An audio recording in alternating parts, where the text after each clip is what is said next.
Welcome to the BEET Pain Podcast, where we learn what actually works for pain relief, staying healthy, and navigating the medical world. I'm your host, Brandon Cope. Today I have on a special chiropractor. She is the owner of Urban Wellness Clinic Manhattan and creator of Thyroid Strong, a 6-week online strength training program for women with Hashimoto's on how to work out without burnout. Please enjoy my conversation with Dr. Emily Kiberd. Emily, thank you so much for being on the show today. I'm really excited to hear your story. You have a struggle that many women experience, and you've learned some of the ways to overcome the challenges with Hashimoto's disease. I personally didn't know much about this disease before reaching out to you for the podcast, and I spent some time looking up for looking it up, and it quickly overwhelmed me, and I decided, you know what? I'm going to hear Emily explain it, and there's just a lot to it. It's actually pretty extensive. And so if you'd be so kind, I'd love to hear your story. I'd love to hear you just explain and tell us what Hashimoto's disease is. Hey, thanks for having me on, by the way. So Hashimoto's is an autoimmune inflammatory disease where your body is attacking your own thyroid.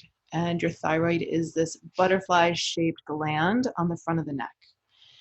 And oftentimes, 90% of people with Hashimoto's are women, and some of the common symptoms are brittle nails, extreme fatigue, their hair is falling out and thinning, infertility, really cold all the time, constipation, and brain fog, and just, terrible symptoms that make it really hard to function day to day. Sure. Totally. So myself, as a chiropractor in New York City, I have a practice right in Midtown called Urban Wellness Clinic.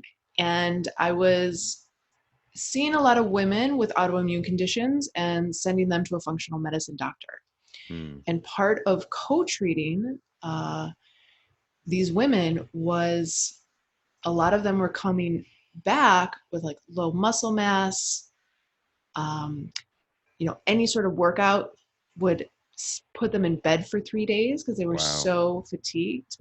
And so, it's one thing to like treat a patient, and it's one thing to have gone through what that patient's gone through, right? So I'm sure you see lots of people with back pain or certain injuries, and you can give them rehab and certain tips, but until you really live it yourself, you're like, oh, this is what it feels like. It brings on this whole other sense of empathy. So, I had my first baby 4 years ago, Elvis.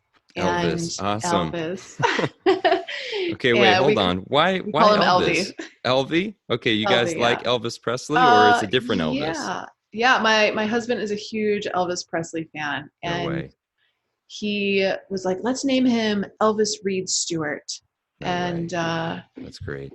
And I was like, he was born at home. So when you have a baby at home, you have a week to name them before you have to send in the birth certificate. Okay. Whereas at the hospital, you can't leave until the birth certificate's filled out. So for about 3 to 4 days, the baby had no name, and my husband was getting super anxious. So he's like, can we just name him already?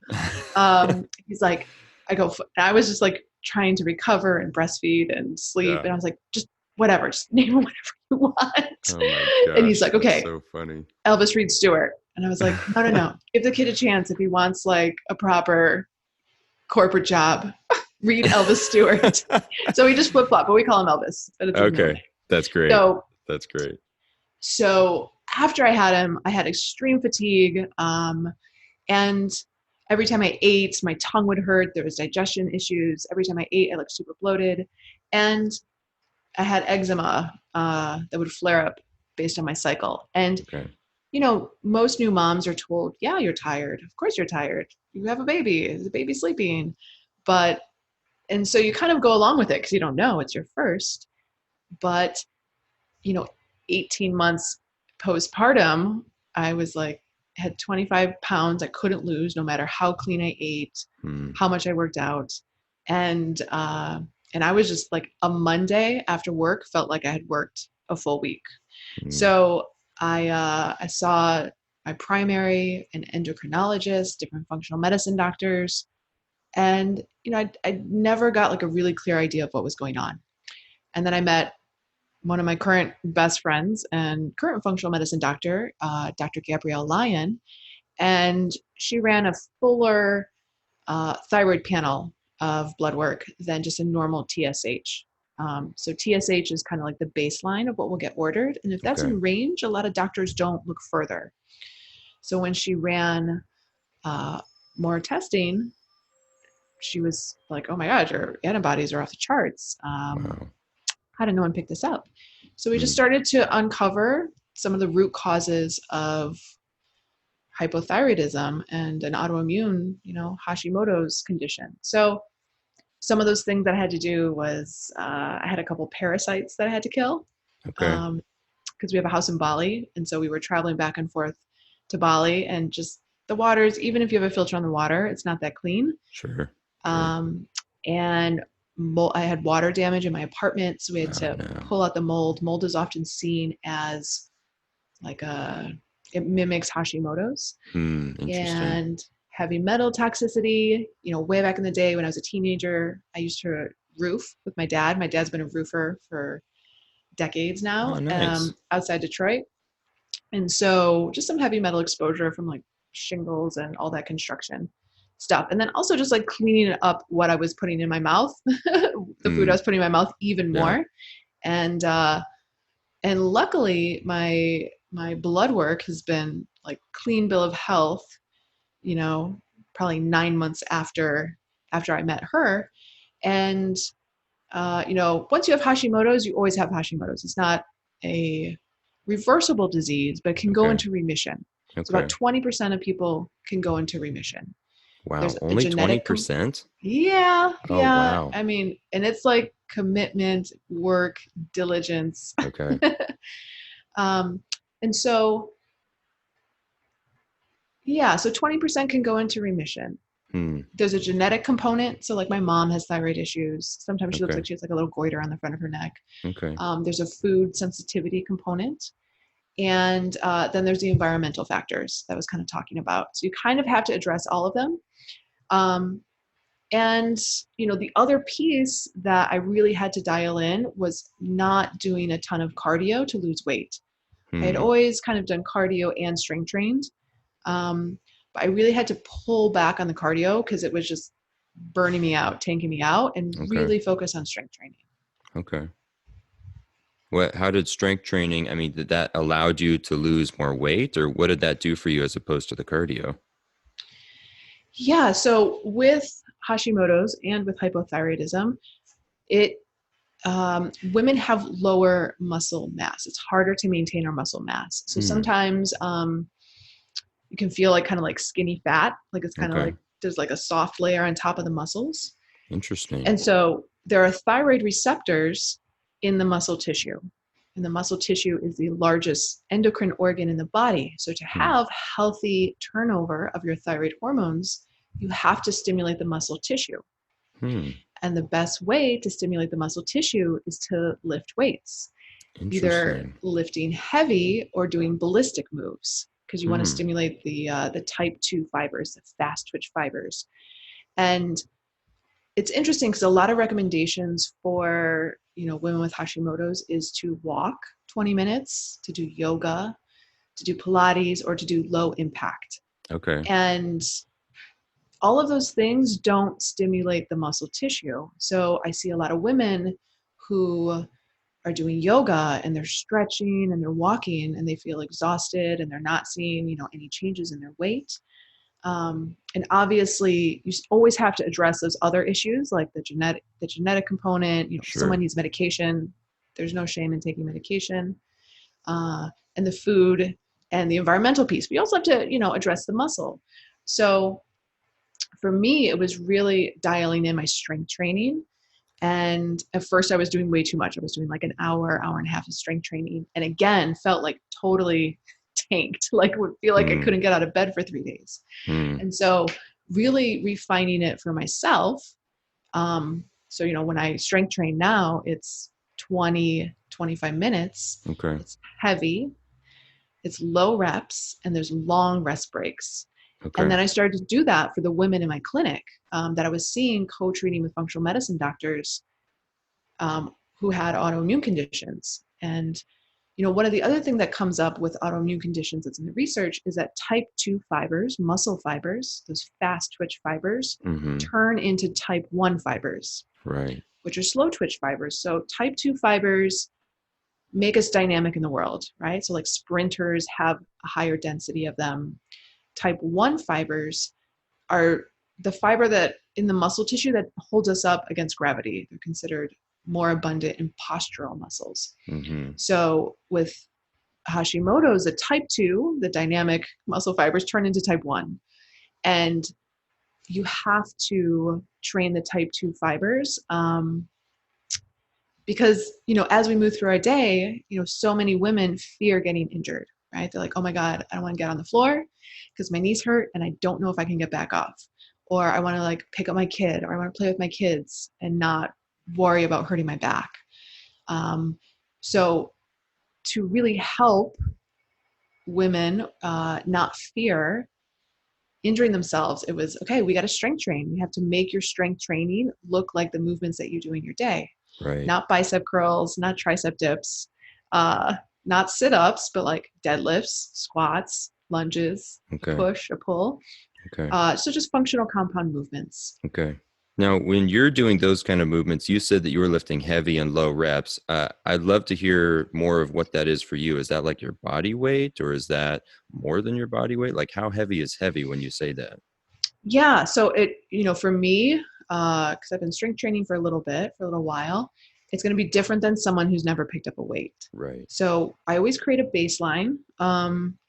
So for deadlifts, if as you hinge your hips back and you just wedge against the bell shouldn't pop off the floor. I usually start with kettlebells because you can negotiate form, can kind of find, if there's any sort of dysfunctional movement, you can kind of clean it up a little bit easier with a kettlebell than say a barbell. Mm-hmm. So, if they hinge their hips back, take a breath, and they wedge or kind of lean a little bit against the bell. If the bell pops off the floor, it's too light. I would say bare minimum would be 24 kilos. Okay. And for a lot of women who've never, they look at a kettlebell and they're like, that's going to injure me. Right. That sounds like a lot. But with good form and with good breath and brace, women become like superheroes. Yeah. Like stronger and more invincible than they ever thought. Yeah, it's absolutely true. I think that I think that's a great point right there. I mean, I've worked with an 86-year-old in my office, and I've worked with her for several years on a lot of things: mobility, falling, grip strength, all kinds of stuff. And I've got her lifting heavy weights with kettlebells, doing deadlifts, squats, all kinds of things, And a lot of times I have the same case. People come in and maybe a woman's like, I don't want to do that because I'll bulk up and I'll look terrible, or that's going to hurt me or whatever. And that's only for men. That's not a woman thing. And it's like, no, it is not. That's not true. I've got this 86-year-old doing that kind of stuff. You can do it too. It's really beneficial for a lot of people. I'm curious for 100%. you, before doing this different kind of strength training, you went through a couple pregnancies. Were you doing the strength training during the birth, during having kids, or was that after? I strength trained before. Okay. I've gone through like a strong first instructor course. And I have been lifting weights since high school, just being athletic and playing sports and volleyball, trying to increase my jump and, playing soccer. During the pregnancy, I didn't lift as much just because I was exhausted. Sure. During my second pregnancy, I did. And then postpartum, I did. It was hard to get back into because everything still feels unstable and hypermobile when you are breastfeeding. And I breastfed until like 18 months. Yeah. So it took a while. Yeah. Yeah. And, we can't say breastfeeding without talking about where you are right now. Just tell everybody where you're recording right now. So I am in a pump room in the Wing. The Wing is an all women's co-working space in New York City. That is so amazing. That is so amazing. I love it. Okay, so on your second child. Now, how old is your second child? You told us about Elvis, but we haven't.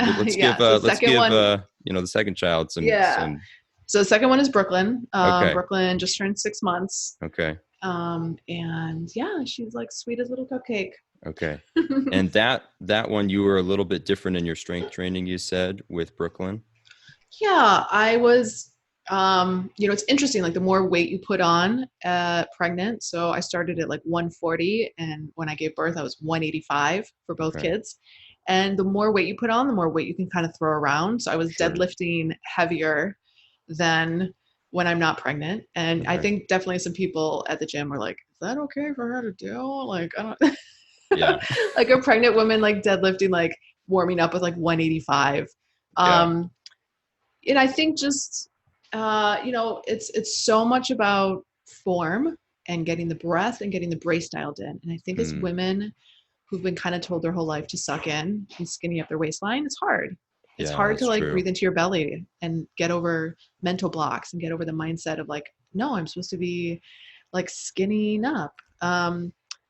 But I think, at least for me, after I had kids, the goals of being toned and slim shifted to I want to be so strong I never injure myself. Right. So, it changed after I had kids. Mm, Yeah.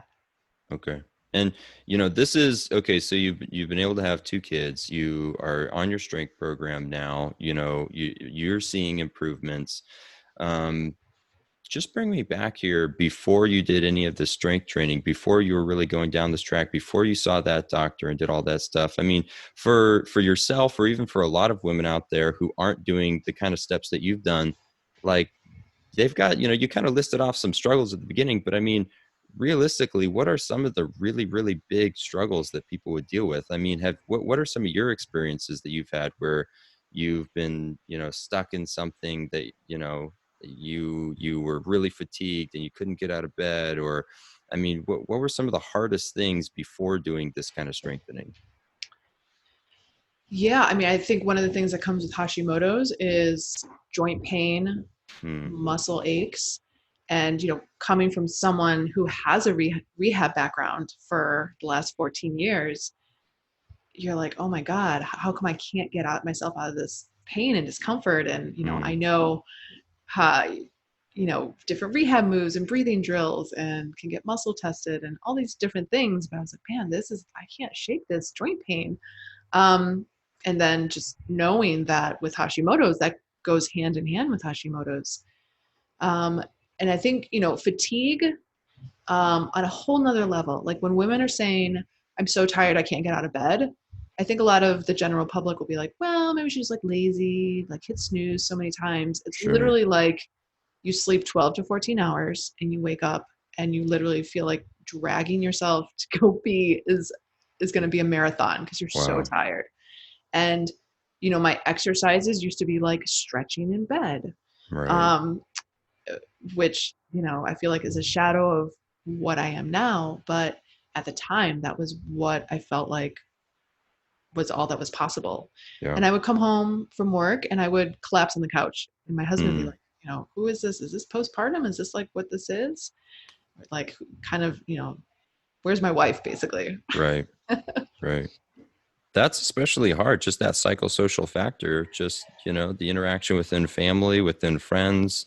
I mean, that takes a toll on people emotionally when you're having a hard time showing up in, with your energy levels to an interaction, and people feel like, does this person not care about my friendship? They always are skipping out on trying to hang out with me, or, they don't seem engaged in this conversation. Yeah, that can be really hard. Absolutely. Yeah, I think it was the brain fog is another really big piece Oh, that wow. women talk about, and I also experienced. Hmm. And literally, you start a sentence, and you're like, "What was I saying?" Hmm. You're like, Yeah. "Wait, I'm a high functioning, well educated, chiropractor that runs a team of 8 in New York City," and I'm like, What was I saying again?" Right. It was really tough.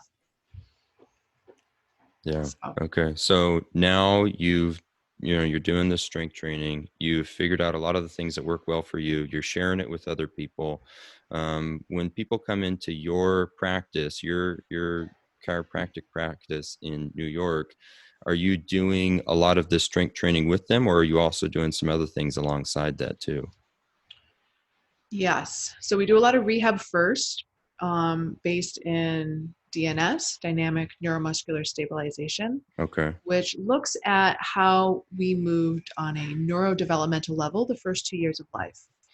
So a baby didn't crawl before they could get on hands and knees, Hmm. right? So we hit certain milestones as kids. We don't get on hands and knees until we can like lay on our back and bring our knees up to 90, which we do the first 3 to 6 months of life.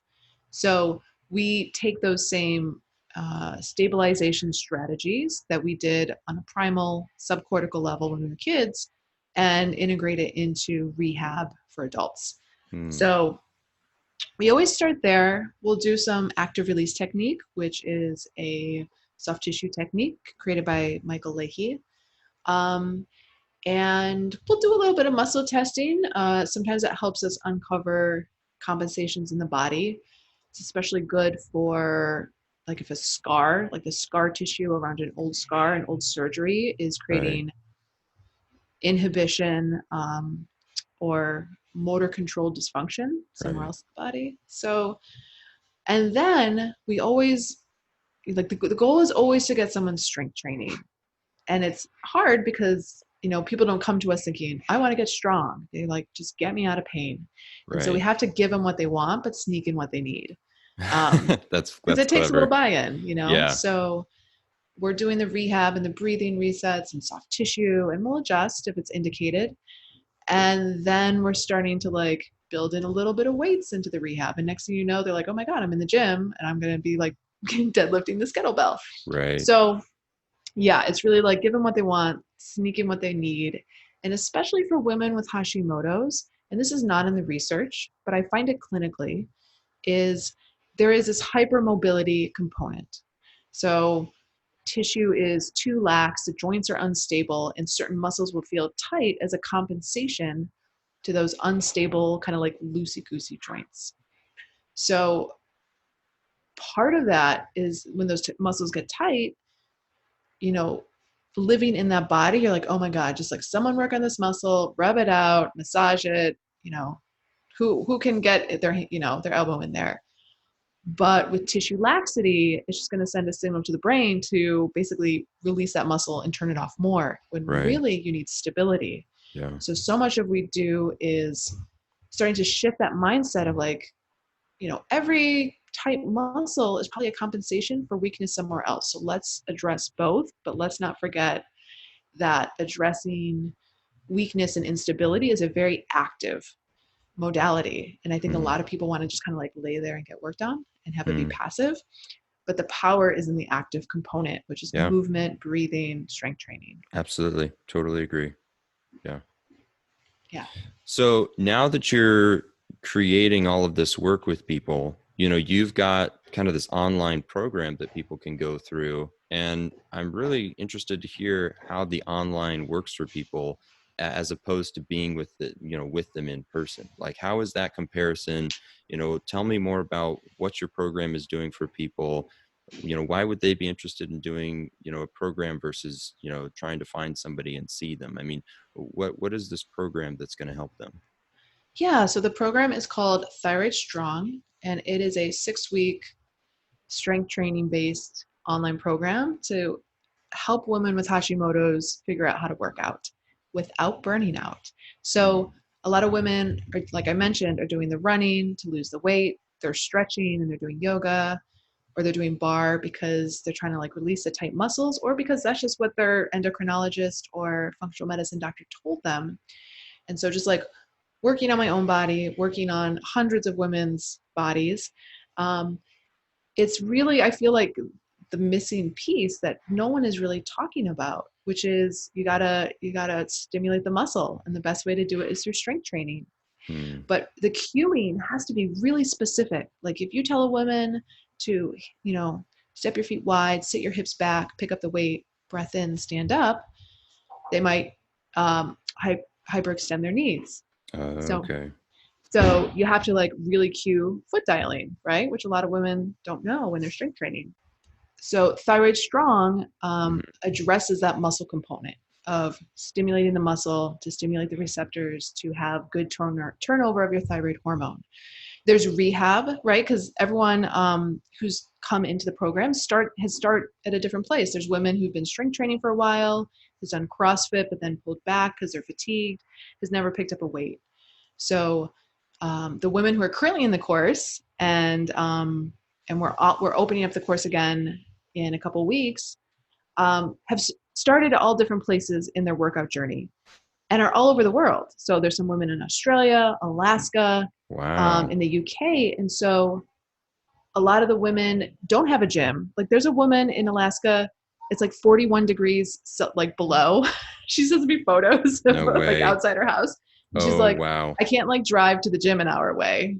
And so here's something where she has invested in kettlebells and she can do the workout from her home. Wow. Good for her. That's great. Yeah, and That's it's cool. awesome. I don't know if there's a lot of workouts where like the person is doing the workout with you. Like I literally videoed the videos. I'm like sweating and breathing and cueing, and Yeah. like it's almost like you're kind of like right there working out Oh, together. wow. That's so funny. So and there's a rehab component. There's an ergonomic component. How do you set up your desk so you're not in pain throughout the rest of your day outside of that like 20 minutes of your workout. Hmm. And then there's about 10 videos of functional medicine doctor interviews I've done talking about those underlying root causes of Hashimoto's that maybe some women don't know about, that they could maybe start to address. Like, oh, maybe I have mold in my house. Maybe I should look Yeah. at that. How do I test for that? Yeah. So, yeah.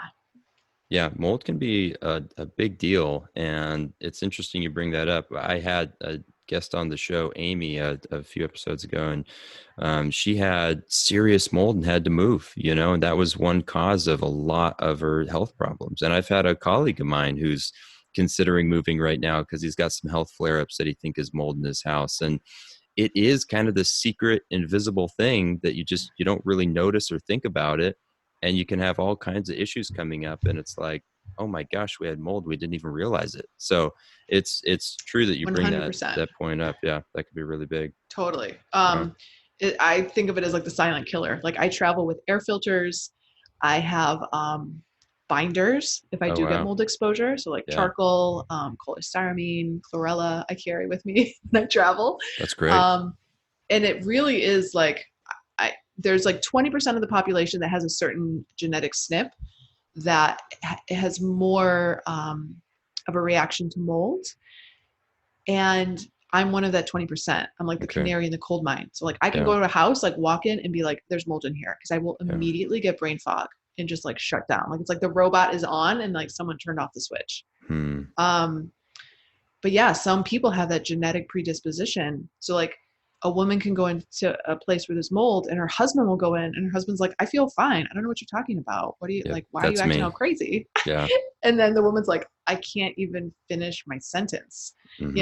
So there's definitely a genetic uh, component, but like mold is everywhere. It's so, I've been, when I was in the depths of the Hashi flare-ups, I Hmm. literally would lay in bed and dream of like a like a metal shipping container in the middle of the desert. And I was like, can you just like take me there? Just like transport myself to That's where there's great. no rain, there's no potential for like water damage. Yeah. That's hilarious. So wait, tell me about your husband a little bit, because he's had to work with you, like you said earlier, you just plopped down on the couch and he was like, where did my wife go? I mean, how has Yeah. it been for him figuring this stuff out? How has he been able to help you, or maybe some of the struggles he's had? Yeah, I think it's like when you see your partner as a shadow of themselves, it's hard. Hmm. And when everything's so new, like a new baby, and and you don't kind of know the root cause yet of what's going on, it's frustrating. So I think a lot of what he's had to do is just, for me, it's been revamping a lot of what I've eaten. Um, so we used to go out. We used to be super big foodies and go out in New York City and eat all the time. We don't do Sure. that anymore. We Yeah. cook at home every single night. I bring my food with me everywhere.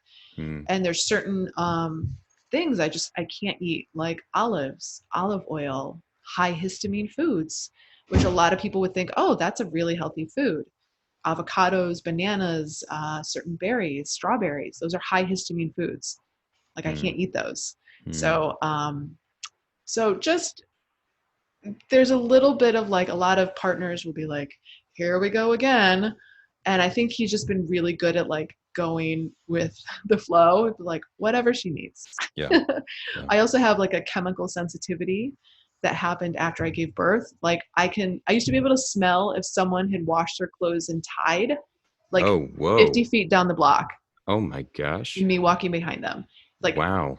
like I could barely get on the subway because I could smell everyone. No way. And luckily, through different chemical sensitivity supplement protocols that Dr. Lyon gave me, and then just decreasing the load on the system, it's not as bad. But there's certain ones like sandalwood perfume. Like I will smell that and it will like put me down. No way. You're Like like I one of those will, wine sommeliers, like you just smell and you're just yeah, so sensitive. Wow. What were you gonna yeah. say? Um, yeah, like one of our neighbors came over and they always wear sandalwood. I don't know why I No didn't speak way. up and be like, yo, you got to get out of the house. But he just like wanted to like check on something in the apartment. And my husband's super extroverted and chatty. And Oh, sure. I like was standing in the living room and then I sat down and then I laid down on the floor and I was like, I can't get off the floor Yeah. and I can't think and I can't finish. My husband's like, oh my God. Yeah. So it was like, okay, so like now anytime anyone wears perfume, you're like, you're not allowed in the house. Yeah. Like no matter Yeah. how chatty we want to get or whatever, Yeah. whatever kind of thing we have to go through. That is so So huge. And gosh, that's like, I think that's so hard for a lot of people is creating boundaries around your health with other people who maybe don't understand what your health needs are and they can't see it. They don't get it. Like I've got this Hashimoto's, there's mold, I have sensitivities to certain smells and scents. You have that scent. Like, can you please understand that this is going to affect me negatively? Like, this is going to be really harmful to me being around that. It's hard for people to get that. That's really important, and those boundaries can be just creating that. Yeah, I can't be around this. Can you please understand I can't be around this the scent right now? I feel like a lot of people almost have that struggle of like being embarrassed to create that or to speak up about that. Do you feel that? totally. Yeah. 100%. I actually carry around an N95 scarf. It's made Oh, out of the wow. N95 material. It's a scarf. Yeah. It's made by the company BioScarf. No And I way. just carry it in my bag just in case I'm like in a situation that I can't get out of. Like if I'm on a crowded Yeah. train, and like someone comes on and they're wearing like sandalwood or like Chanel No. 5 perfume, I'll just like wrap that scarf around and I'm fine. No But way. perfumes are a neurotoxin and people don't know that and they don't. Mm, I don't, it's just education. It's like this, the general population doesn't know. So when someone is suffering, it feels very isolating and it feels very lonely, but mm, no one has to live in your body but you. So might as well stand up for it. yeah. Yeah. Amen to that. That's so true. You live in your body, you should stand up for yourself. Yeah. Totally. Well, I really like that, you're the person who can understand these conditions. I love it when I meet somebody who understands, you can see the invisible, I like to say. I mean, you're able to see the invisible condition, you're able to understand the problems that other people don't understand. And hey, that's why you're helping people with Hashimoto's. You've got it. You've been there, you've done that. You can help people with that condition. So I think that's great that you're creating your program, that you're able to help those people with your office. I thank you for just being on the show today and being able to explain how people can be, helped with this condition through strength training and through going through your program and understanding their diet and, what their environment is and what, what's affecting them.